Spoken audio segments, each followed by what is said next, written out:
de chercher à étouffer trop vite.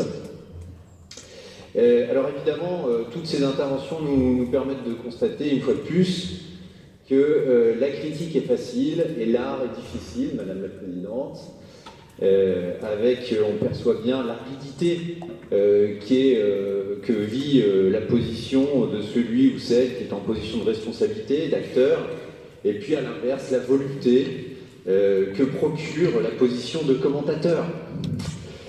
D'un côté, on entend que c'est une action, un contrat qui est insuffisant, qui manque d'ambition, une occasion ratée, j'en passe et des meilleurs, et puis de l'autre, c'est intenable financièrement, c'est trop lointain, y arriverons-nous vraiment, n'est-ce pas, encore de la poudre aux yeux, et puis les sempiternelles critiques que l'on peut toujours recycler, quels que soient les projets, quelles que soient les actions, sur le manque de méthode qui est insuffisant, qui est inadapté, ou alors les critiques sémantiques. S'agit-il vraiment d'un contrat d'avenir? Le mot est-il approprié? Bref, on voit bien qu'on a quelque chose d'assez classique finalement. Moi, ce que je voudrais tout simplement ici, mes chers collègues, souligner, c'est plusieurs points qui doivent nous rattacher quand même au réel. Le contexte d'abord, on est dans un contexte de rareté des finances publiques, de lutte pour capter de la ressource financière, et notamment la ressource financière de l'État.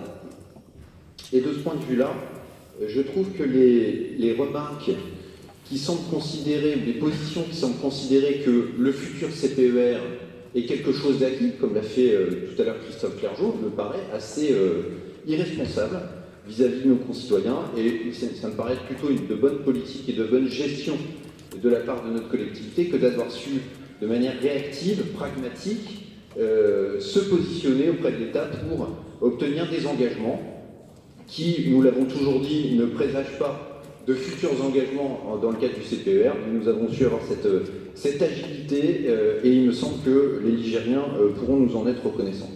Donc première remarque, cette démarche du contrat d'avenir menée avec dynamisme par notre présidente, c'est une démarche pragmatique qui vise d'une part à nous positionner, à obtenir des soutiens sur des sujets de court terme. C'est le cas du sauvetage de la ligne entre Le Mans et Alençon. C'est le cas d'un surcroît de financement de la part de l'État pour nous aider à sauver la ligne entre Retier et Châteaubriand.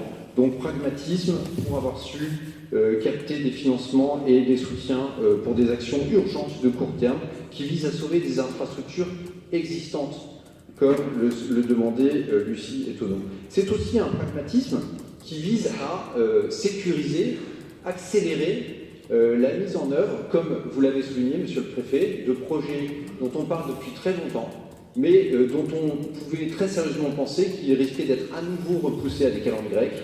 Ce ne sera pas le cas. Je pense bien sûr à La Roche-sur-Yon-La Rochelle, dans le cadre de la ligne Nantes-Bordeaux, et au contournement de Donge. Pragmatisme aussi parce que, effectivement, il a fallu faire des choix. Nous avons su faire des compromis entre les différents territoires. Et on peut, évidemment, ça ouvre toujours le champ à la critique de la part des uns et des autres, mais la réalité, c'est que si on veut avancer, il faut aussi être capable de faire des compromis, de chercher un consensus, et c'est, me semble-t-il, ce que reflète ce contrat. Et puis, la deuxième chose, après le pragmatisme, je crois que ce contrat d'avenir, c'est le signe d'une attitude de responsabilité.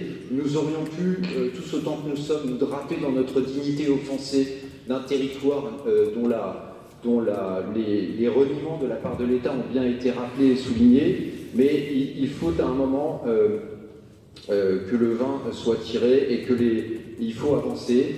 Je crois que c'était l'objectif, c'était maintenant de nous tourner vers l'avenir et non pas de rester sur notre aventin en poursuivant des critiques sans prendre position pour progresser.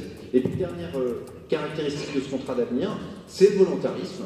Je crois qu'on peut assumer, Monsieur Gana, qu'effectivement, dans ce contrat d'avenir, on rappelle la recherche d'avancement sur des sujets qui sont à plus long terme. Vous avez mentionné la perspective sur laquelle nous travaillons de prévoir, peut-être au-delà, effectivement, de 2030, 2040, peut-être 2050, de prévoir, de travailler sur la perspective un jour d'avoir un doublement des voies ferroviaires entre Nantes et Paris, ou entre Nantes et Angers ou Le Mans. Mais Si aujourd'hui, à portée à vue d'homme, cela peut paraître compliqué, cela doit-il nous interdire de préparer cet avenir à long terme? Je ne le crois pas. Ça fait partie aussi de notre responsabilité de collectivité régionale de prendre des positions en matière d'aménagement du territoire et d'infrastructures à long, voire très long terme.